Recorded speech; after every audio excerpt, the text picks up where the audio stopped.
Let's talk about the end of the fiscal year process when there has been a draw. First, the closing journal entry needs to get posted so that it starts a new period with a zero balance. Second, the owner draw amount is transferred into the owner capital account to show that the draws for the period reduce the capital. For example, at the end of the fiscal period, a balance in the draws account is $5,000. So, a credit of $5,000 is posted to owner withdrawals, thus leaving an ending balance of zero in that account. The debit of $5,000 then gets posted to owner capital. Let's hear more about the closing process from an expert who can walk us through.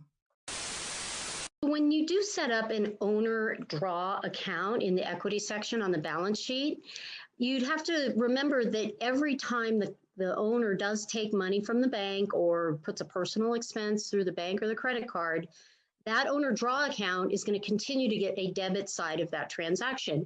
And basically, the owner draw value, the balance, is going to grow and grow and grow.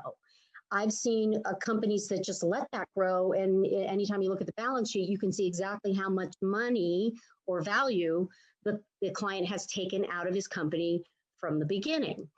Other ways of handling that is sometimes people like to just see it year by year. So if you do want to close out the owner draw account at year end, you could absolutely do that. Some people actually journal it over to retained earnings. So if we have a debit balance in owner draw for the year of $25,000 and we want it to zero out on January 1st, on January 1st, we do a journal entry moving $25,000 from owner draw, which would be the credit side of the journal entry, and then you're going to debit retained earnings with that value. That way, every year on the balance sheet at year end, you will see how much the client or the owner took each year separately without having it pool and grow and grow and grow. And that's how you can close out an owner draw account.